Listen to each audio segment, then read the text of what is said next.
Hello friends, welcome to Telugu concepts YouTube channel. ఈ వీడియోలో తెలంగాణ రాష్ట్ర వ్యాప్తంగాను రైతన్నులకు ఇప్పుడిప్పుడే రైతు భరోసా పథకానికి సంబంధించి తెలంగాణ రాష్ట్ర సర్కార్ అదిరిపోయే గుడ్ న్యూస్ తీసుకొచ్చింది.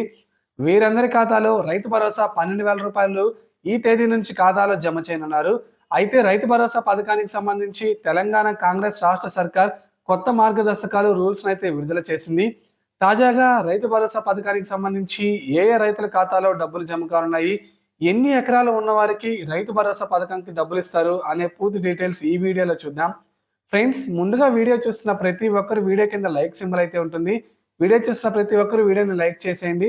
మీరు వీడియోని లైక్ చేస్తేనే నాకు టైప్ ఆఫ్ సపోర్ట్. అలాగే మొదటిసారి ఎవరైనా మన ఛానల్ని విజిట్ అయితే బెల్ ఐకాన్ ట్యాప్ చేసి మన ఛానల్ సబ్స్క్రైబ్ చేసుకోండి.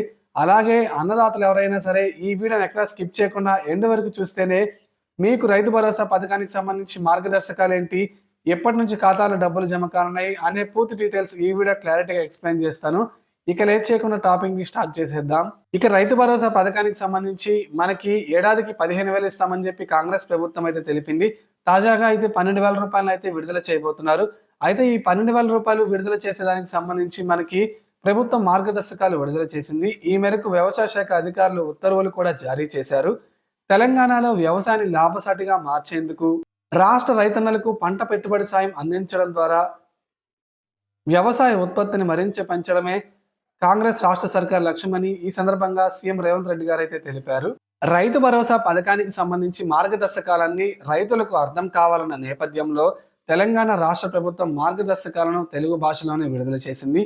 ఇక ఈ నెల 26వ తేదీ నుంచి రాష్ట్ర వ్యాప్తంగా ఉన్న రైతన్నలకు రైతు భరోసా పథకం ద్వారా డబ్బులైతే ఖాతాలో జమ చేయబోతున్నారు.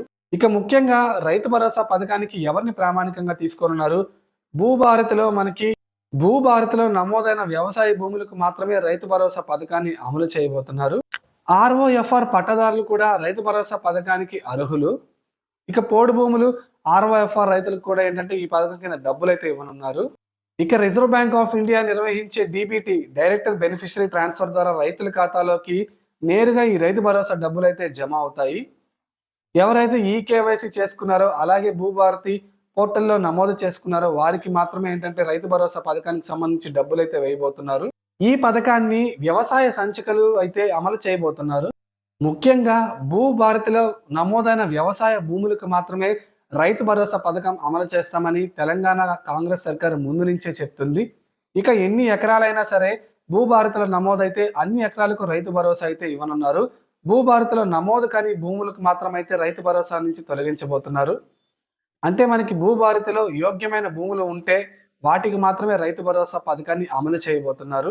ఇక జనవరి 26వ తేదీ నుంచి తెలంగాణ రాష్ట్ర వ్యాప్తంగా 4 పథకాలకు సంబంధించి కూడా మనకి సర్వే అయితే స్టార్ట్ కాబోతుంది. మనకి రైతు భరోసా, కొత్త రేషన్ కార్డులు, ఇందిరమ్మ ఇల్లు ఇలా అనేక పథకాలకు సంబంధించి ఈ నెల 26వ తేదీ నుంచే మనకి మొదలు పెట్టబోతున్నారు. సో రైతు భరోసా పథకానికి సంబంధించి కొత్త మార్గదర్శకాలు తీసుకొచ్చిన తెలంగాణ రాష్ట్ర ప్రభుత్వం ఈ తేదీ నుంచి రైతుల ఖాతాలో డబ్బులు జమ చేయబోతుంది. ఫ్రెండ్స్, మీకు ఎన్ని ఎకరాలకు సంబంధించి రైతు భరోసా డబ్బులు మీ ఖాతాలో జమ అవుతాయో కింద కామెంట్ సెక్షన్లో తెలియజేసి ఈ వీడియోని లైక్ చేసి మన ఛానల్ని సపోర్ట్ చేయండి.